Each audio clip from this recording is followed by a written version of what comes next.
Александър Шпатов, водя се писател и юрист. Намираме се в момента в читалнята, в градската градина на София.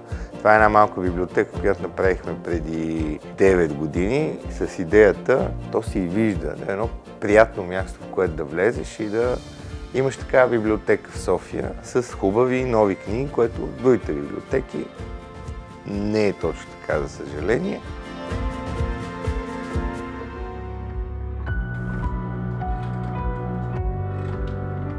Да имаш гражданска позиция, в крайна сметка ми изглежда безалтернативно. Толкова много неща се случват около тебе, че по някакъв начин трябва да се опиташ да си част от тия събития. Аз се чудя на хората, които просто си живеят живота, без въобще да ги интересува какво става около тях. Това има значение. Аз не мога да си представя друг вариант за себе си. То хубаво, може, предполагам, да си изкараш целия живот, да гледаш само TikTok, видеа с котенце и гъзбе, но не е достатъчно, защото някакви неща се случват около тебе, които ти влияят пряко. Не е възможно просто да се събуждаш, да отиваш на работа, да търсиш 2 часа да паркираш после, като се прибираш и да си легнеш да спиш и да се наедеш. Няма как това да е пълноценен живот.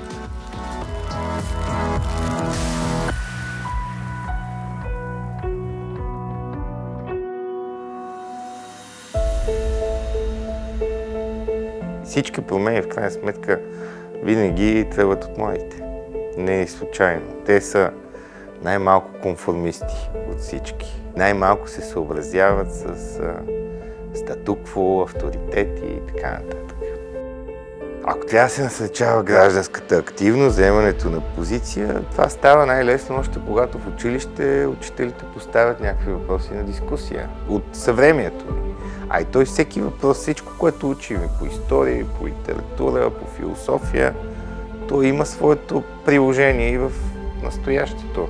Някакво отражение също така. Ние не сме първите на тая земя, в крайна сметка. Стъпваме върху раменете на страшно много хора. Като цяло културата е диалог, т.е. за да има култура, трябва да има с какво да влезеш в диалог, така че е хубаво да знаеш какво се е случвало и преди. Ролеви модели, страхотна дума, има инфлуенсъри. Най-вече не знам за ролеви модели. Мен ми е много трудно. Сега тук наскоро издадох една книга и си дадох сметка, че ако трябва да имам добро присъствие в интернет, трябва да произвеждам шлак. Прекалено много глупости, просто защото алгоритъмът е такъв, че трябва постоянно да си активен. Това е проблем, защото ти най-вероятно няма какво да кажеш постоянно. Няма нещо, което да е забележително, интересно, постоянно. Може да снимаш какво ядеш. За нещо съдържателно много по-трудно. Така че това е едно вътрешно противоречие, ако мога да кажа. Тия, които го правят, доста свалят нивото на посланията, които имат. Съвета, който бих дал първия, ние България си има наш си контекст. Това не е световния контекст, това не е мейнстрим.